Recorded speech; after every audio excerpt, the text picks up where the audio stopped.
Carlos, e queria já botar na mesa para a gente debater qual que é a importância do diálogo sobre as africanidades e qual que é o impacto dela na nossa sociedade. Falando de africanidades, estamos falando de uma gênese do Brasil. Estamos falando de uma origem do nosso país, de uma vertente muito importante que é a maioria da nossa população.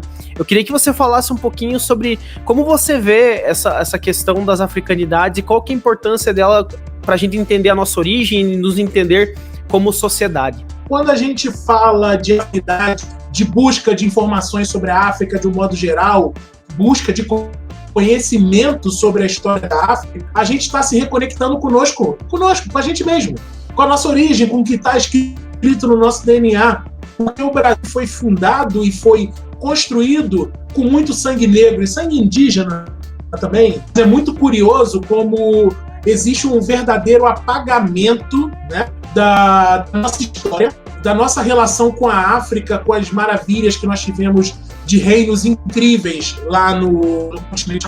E como, assim, boa parte da população brasileira não tem a mínima noção sobre isso. A gente percebe que na imprensa e nos meios de comunicação de uma forma geral, nós temos informações sobre a África. E quando chegam, elas são sempre seguindo aquele protocolo de violência, tragédia, morte, fome. Então, a África é muito maior do que isso, porque é uma necessidade muito grande, a gente percebe, de ter informações do cotidiano da África, de olhar para o continente africano com olhares e não um olhar colonizado, um olhar de colonizador.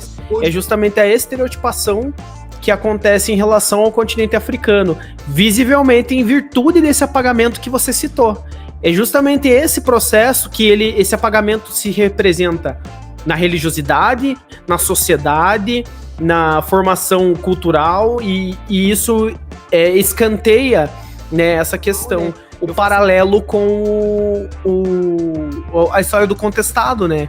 O que eu perguntei para você por curiosidade qual que era o contato que você tinha e falei sobre as questões raciais e sociais que envolvem o conflito, e ele entra justamente nesse apagamento, nesse esvaziamento cultural. É muito importante você já falar pensando nesse sentido do processo de comunicação antirracista. O que seria uma comunicação antirracista, como que ela se desenha na nossa sociedade, como que ela se encaixaria nesse processo que você está criando? Isso daí é uma vertente disso, né? E qual que é a importância da gente usar esse espaço de redes sociais, que todo mundo diz que é alienante, mas também como um espaço de debate sobre a cultura afro-brasileira, nesse sentido. Então, Arthur, uma comunicação antirracista, uma comunicação extremamente necessária desde a assinatura da Lei Áurea. E ela nunca foi, de fato, implementada por ninguém. Então, assim, hoje em 2020, a gente ainda continua tateando com esse tipo de comunicação.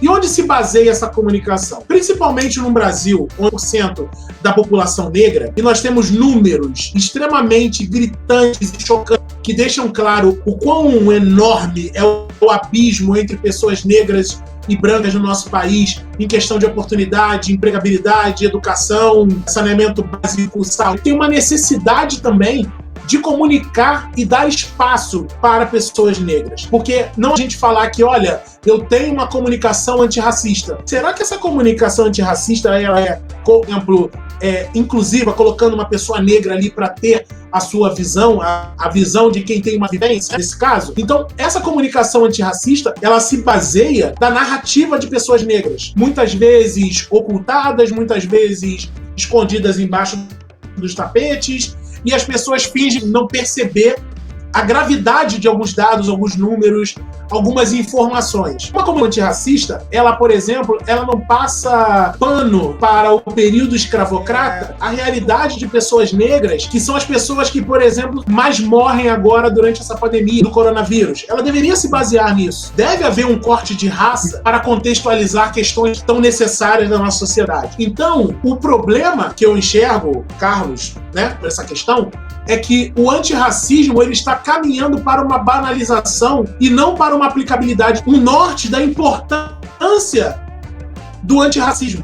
Porque ser antirracista é ser de fato uma pessoa que se incomoda, que quer aproveitar e trazer reflexões voltadas para a mudança. E não para ser uma badge, um pin que você coloca na sua cara. Eu sou antirracista e está tudo resolvido. Antirracismo é uma prática, é uma constante. Não é uma mobilização, é uma que você faz dentro de você e você não aceita mais aquelas questões, você começa a se incomodar, você começa a perceber o outros olhos, a perceber qual é a necessidade daquela outra pessoa, daquele grupo de pessoas. Então a comunicação antirracista é algo complexo, é algo duradouro, é algo que precisa ser acompanhado com uma rotina, sabe? E eu sempre levanto a questão, Arthur, de uma necessidade de um acompanhamento constante. Tem que ser toda uma comunicação antirracista, toda uma narrativa antirracista. E a partir daí você começa a ter uma transformação real.